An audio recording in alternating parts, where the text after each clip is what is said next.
abogada litigante, actualmente curso la materia en Derecho Procesal Penal en la Universidad IEXPRO.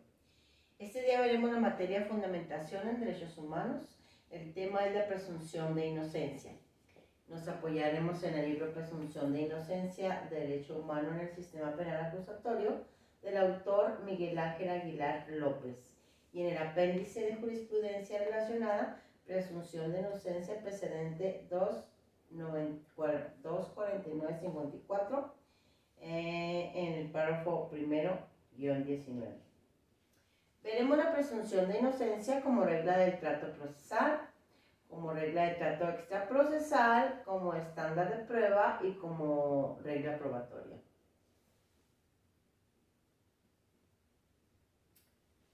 A palabras del autor, la presunción de inocencia como derecho humano aún es un pendiente en la praxis procesal.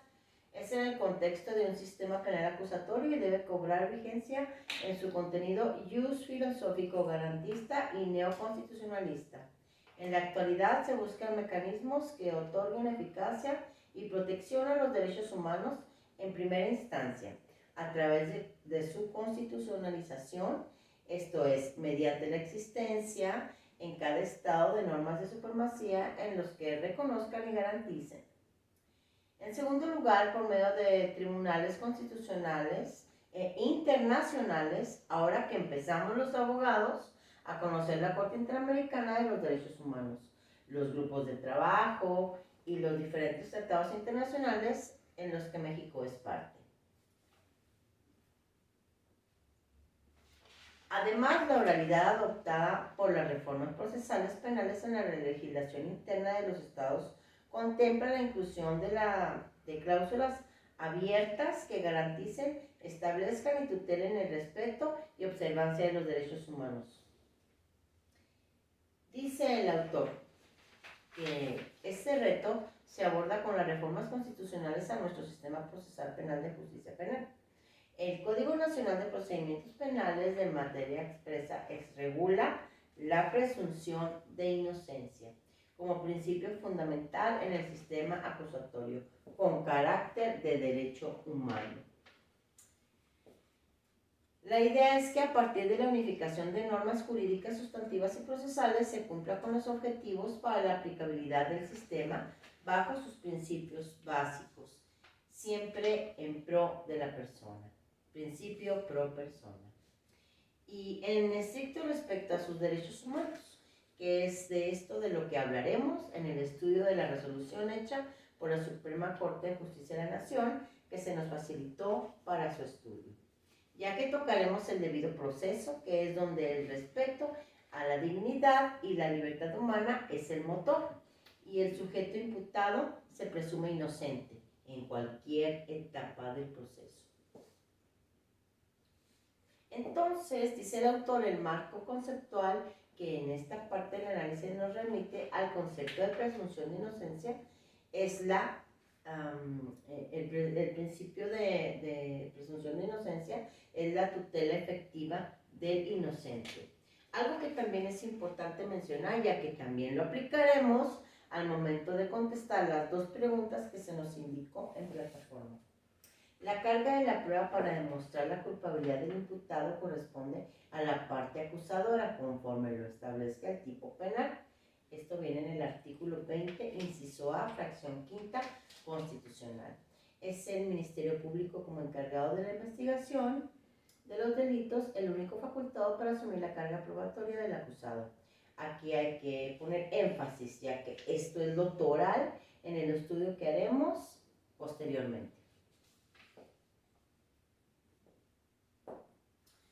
El autor nos habla de varias conceptualizaciones de la presunción de inocencia, hechas por diferentes autores. A mí en lo personal me agradó más la de Vegas Torres, ya que considera la presunción de inocencia una garantía básica del proceso penal, una regla del tratamiento del imputado durante el proceso y regula la regla relativa a la prueba. Las tres cosas fundamentales que estudiaremos en la resolución ya mencionada. Dice el autor, por lo que es el Estado quien tiene la carga probatoria en el proceso penal. probar la culpabilidad del acusado a través de pruebas lícitas y con apego al debido proceso legal, en donde es el fiscal quien formula la acusación para la posterioridad probatoria.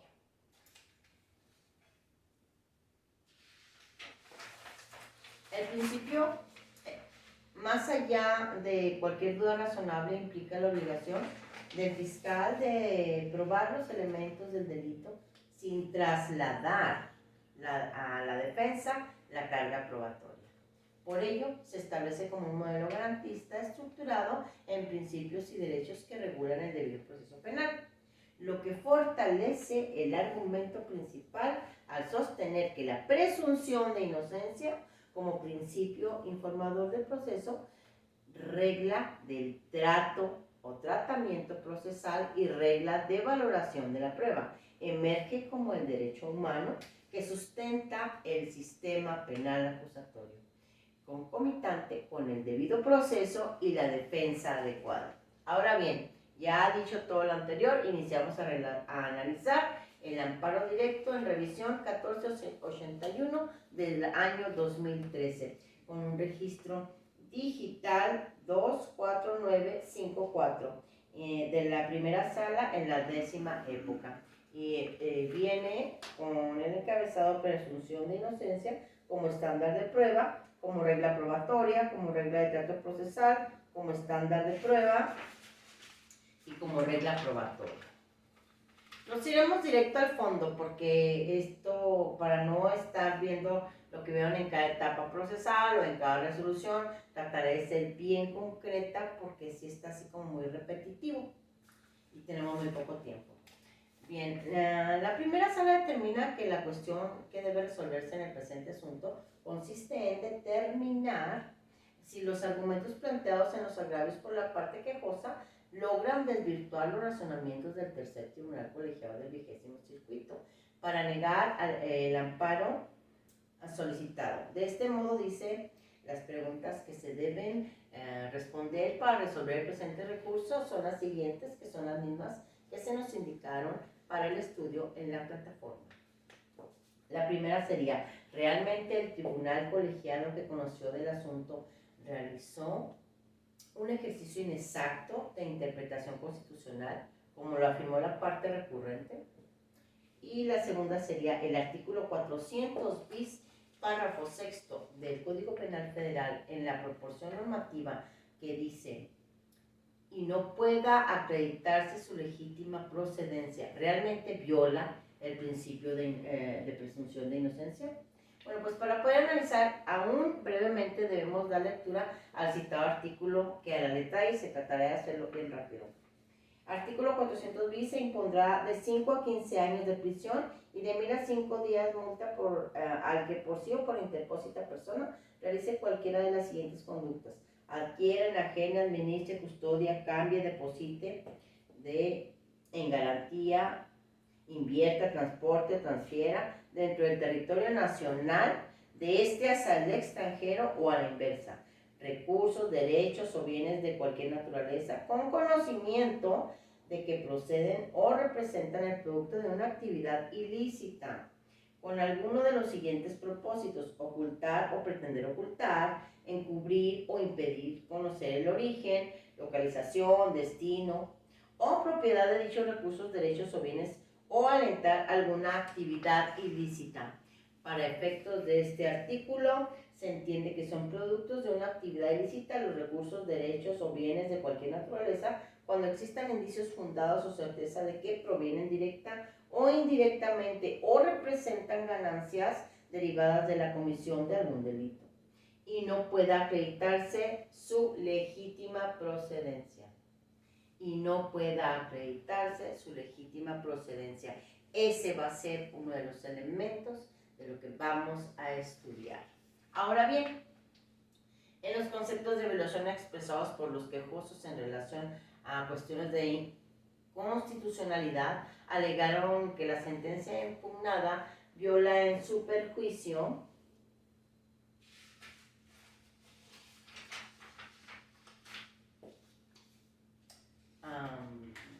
los derechos fundamentales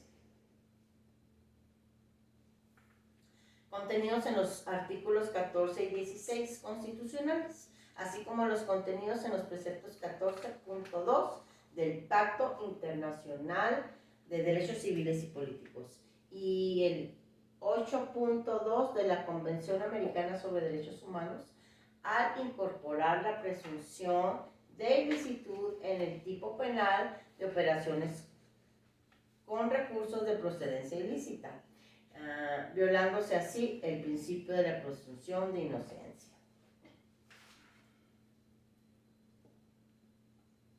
Afirmaron que no es jurídicamente correcto aceptar y aplicar la presunción de ilicitud, que se incorporó al tipo penal previsto en el artículo 400 bis del Código Penal Federal, en el sentido de invertir la carga de la prueba, argumentando que no se acreditó la legítima procedencia de estos recursos, pues a su juicio se invierte la carga de la prueba y contradice el principio de presunción de inocencia previsto en el citado artículo, así como lo que al respecto estableció la Suprema Corte de Justicia de la Nación.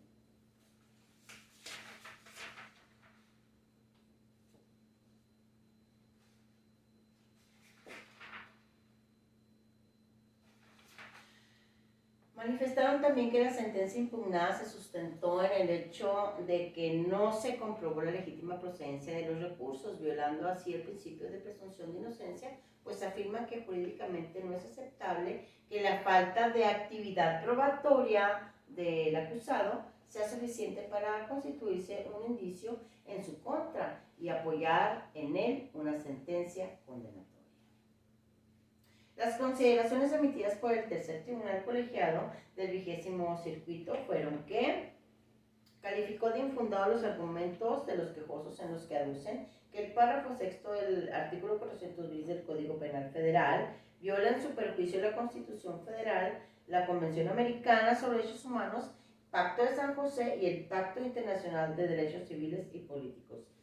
El tribunal colegiado señaló que el principio de presunción de inocencia se encuentra reconocido en los artículos 14, párrafo segundo, 16, párrafo primero, 19, párrafo primero, 21, párrafo primero y 102, apartado A, todos de la Constitución Federal, preceptos que establecen el principio de debido proceso que obliga al Estado a reconocer el derecho de libertad de las personas y lo condiciona a privarlos de aquel solo cuando existen elementos suficientes que lo incriminen, previo procedimiento penal seguido en su contra, en el que se le hayan respetado el derecho de audiencia y de defensa con la permisión de ofrecer y desahogar pruebas para desvirtuar los señalamientos realizados en su contra por la autoridad ministerial. Aquí yo considero que nada tiene que ver que le hayan permitido ofrecer la prueba en contra, es decir, de descargo, pues lo que se está alegando aquí es que el artículo 400 en su párrafo 400 bis en su párrafo sexto dice y no pueda acreditarse su legítima procedencia de los recursos. Es decir, no se alega que no lo dejaron ofrecer prueba en contra, sino que lo dispuesto en este artículo viola el principio de presunción de inocencia, porque obliga al acusado la carga de la prueba. Y esta carga es del Ministerio Público. Ya pienso yo que confunden esto con el derecho de ofrecer prueba en su defensa que tiene el acusado. Es el derecho del acusado. El órgano jurisdiccional concluyó que el artículo 400 bis del Código Penal Federal no es inconstitucional, ni contraviene la Convención Americana sobre Derechos Humanos y el Pacto Internacional de Derechos Civiles y Políticos, que reconocen la presunción de inocencia a toda vez que no releva de la carga de la prueba al Estado para imponérsela a los indiciados, la defensa. Por tanto, no atenta contra la presunción de inocencia, pues la última parte del párrafo sexto otorga la garantía de defensa. Esto es lo que dice la Corte. Finalmente enfatizó que la forma indirecta de probar uno de los elementos del delito no viola el principio de presunción de inocencia. Dice que por más que lo vincule a demostrar la legítima procedencia de sus bienes para poder desvirtuar la prueba presuntiva que pesa en su contra, ya que es propio del proceso penal que el Ministerio Público le corresponde llegar las pruebas incriminatorias al procesado en su defensa. Así rapidito vamos a ver el recurso de revisión, donde los quejosos en vía de agravios hicieron valer que en la sentencia impugnada se realizó una inexacta interpretación de los artículos 14 y 16 de la Constitución Federal que se relacionan con el artículo 14.2 del Pacto Internacional de Derechos Civiles y Políticos, así como el artículo 8.2 de la Convención Americana sobre Derechos Humanos, pues se cambia la palabra probar por la procedencia lícita de los recursos por justificar la procedencia lícita de los recursos. Probar se cambia por justificar. Para comprender un poco mejor, tendremos que dar lectura a lo que dicen los mencionados preceptos. El artículo 8.2 de la Convención Americana sobre Derechos Humanos: toda persona privada de libertad será tratada con el respeto debido a la dignidad inherente al ser humano. El artículo 14.2 del Pacto Internacional de Derechos Civiles y Políticos dice: toda persona acusada de un delito tiene derecho a que se le presuma su inocencia mientras no se pruebe su culpabilidad conforme a la ley. Pues la defensa señaló que se impone al gobernado la carga de probar o justificar que la procedencia de sus recursos sea lícita, cuando ello corresponde a quien acusa. Además, afirmó el recurrente que el hecho de que se requiera al gobernado demostrar, probar o justificar su procedencia lícita de sus recursos está presumiendo su culpabilidad. De ahí que el artículo 400 bis, en su párrafo sexto del Código Penal Federal, es violatorio del principio de presunción de inocencia. Aquí es difícil dar la opinión, ya que desconocemos el contexto de accionar que se manifiesta aquí por parte del acusado. Así que solo estamos en la posibilidad de opinar en cuanto hace a la inconstitucionalidad y la falta de aplicación al debido proceso, violando el principio de presunción de inocencia. Y a mi punto de vista, la mala valoración hecha a la prueba circunstanciada debió de ser otro de los agravios. Al primer cuestionamiento de realmente el tribunal colegiado que conoció el asunto realizó un ejercicio inexacto de interpretación constitucional, como lo afirma la parte recurrente. La respuesta que dio la Suprema Corte es en sentido negativo, por considerar que el órgano colegiado lo único que hizo es invocar para fundamentar su decisión en los criterios que tanto el Tribunal Pleno, el Pleno como esta primera sala han sostenido en relación al principio de presunción de inocencia, lo cual de manera alguna implica interpretación constitucional realizada por parte del órgano colegiado. Después de que la Suprema Corte realizó la interpretación de los criterios positivos y criterios negativos, dijo: no se considera interpretación directa si únicamente se hace referencia a un criterio emitido por la Suprema Corte, en el que se establezca el alcance y sentido de una norma constitucional. Y termina diciendo que la petición en abstracto que se le formuló al Tribunal Colegiado de Circuito para que interprete algún precepto constitucional no hace presente el recurso de revisión, pues dicha interpretación no se vincula a un acto reclamado.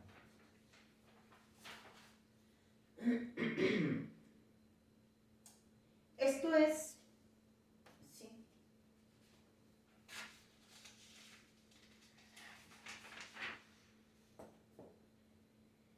El segundo cuestionamiento: el artículo 400 bis, párrafo sexto del Código Penal Federal, en la proporción normativa que dice: y no puede acreditarse su legítima procedencia, realmente viola el principio de presunción de inocencia.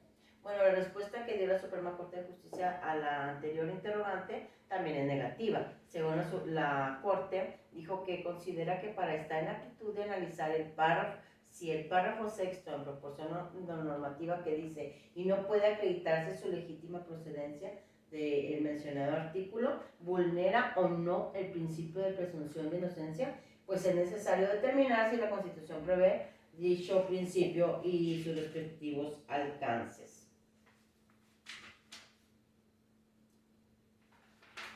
Esto en el entendido de que la reforma constitucional del 18 de junio del 2008 aún no había entrado completamente en vigor en nuestro país, siendo que a nivel federal todavía no se implementaban las reformas necesarias para introducir en su esquema los nuevos paradigmas del sistema penal, por lo que debe partirse de las disposiciones constitucionales vigentes antes de la reforma, publicada en el Diario Oficial de la Federación el 18 de junio del 2008. Y yo me pregunto entonces, ¿qué pasa con el principio de pro persona? ¿No? Es otro principio que yo puedo detectar que tampoco se invoca o se cumple. Dice la Suprema Corte que puede sostenerse que el principio de presunción de inocencia que invoca la defensa se encuentra implícitamente previsto en la Constitución General. La cuestión aquí es que, aunque se encuentre previsto en este principio, desde el sistema anterior, como lo argumenta la Suprema Corte de Justicia de la Nación, el punto en discordia aquí es que se está violentando, no si existe o no. Bueno, ya los recurrentes insisten en que el artículo 400 bis, en este párrafo sexto, vulnera el principio de presunción de inocencia, pues a su parecer presume su culpabilidad al imponer al gobernado la carga de probar o justificar que la procedencia de sus recursos sea lícita cuando ello corresponde a quien acusa, es decir, al Ministerio Público. Entonces seguimos.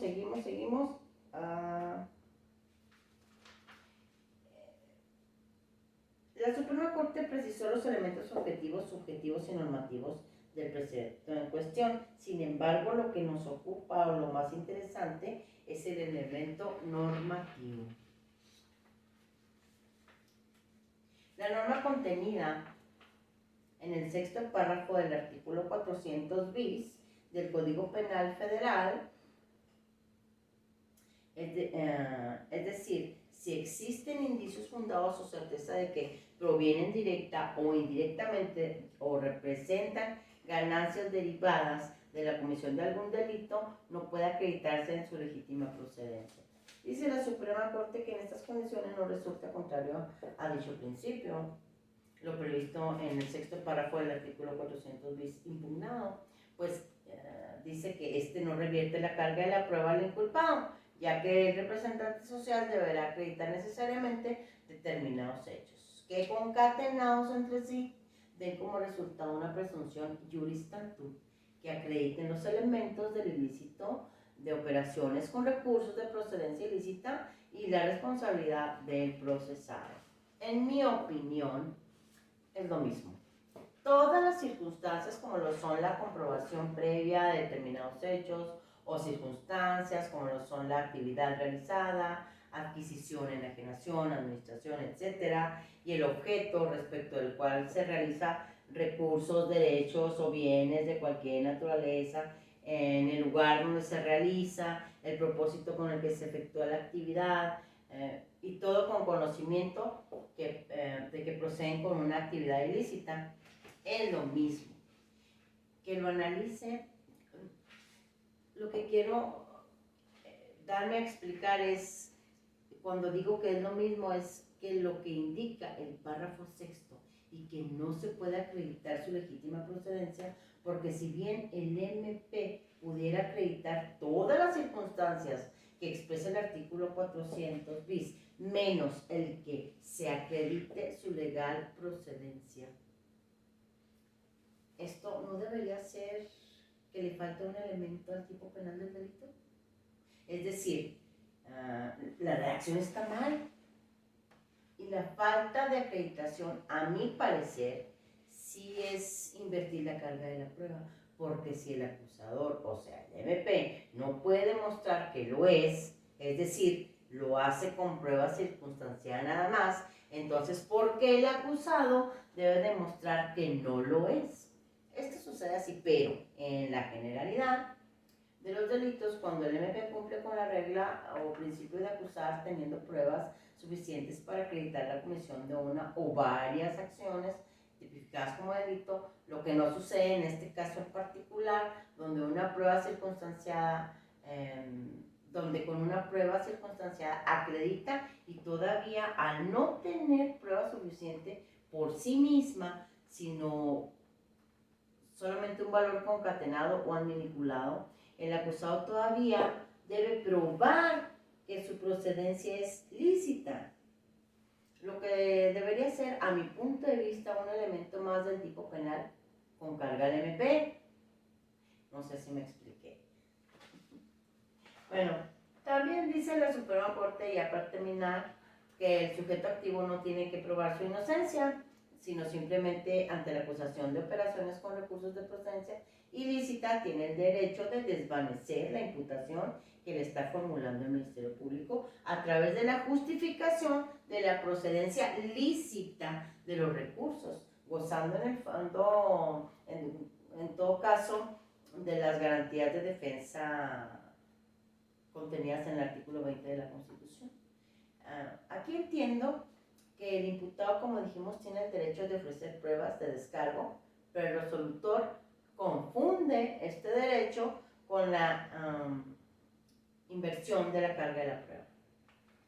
Porque sigue diciendo que es juris tantum, pues admite prueba en contrario, en tanto que en todo caso puede ofrecer las pruebas que estime pertinentes para demostrar la legítima procedencia de los recursos. Creo que el resolutor no acepta que existe diferencia entre las dos cosas ya mencionadas. Y así toda la resolución, lo mismo, solo es repetitiva, diciendo que no se revierte la carga de la prueba al imputado, sino que por el contrario, se le acepta la prueba en contrario por ser prueba circunstanciada, la que ofrece el MP, y por tanto se le da oportunidad de ofrecer prueba de descargo. Termina diciendo que en ese orden de ideas se debe concluir que el artículo 400 bis, párrafo sexto del Código Penal Federal, al establecer que debe entenderse por recursos de procedencia ilícita, no vulnera en ninguna de sus vertientes el principio de presunción de inocencia. Y resuelve, ¿no?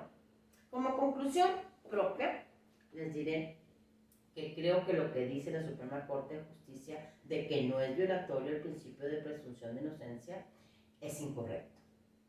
Sí lo es, sí es violatorio, ya que la sola orden de que así deba ser está obligando al acusado a probar que no es así lo que está diciendo el Ministerio Público. Y como bien dice la defensa, esa carga de probar es de la gente del Ministerio Público.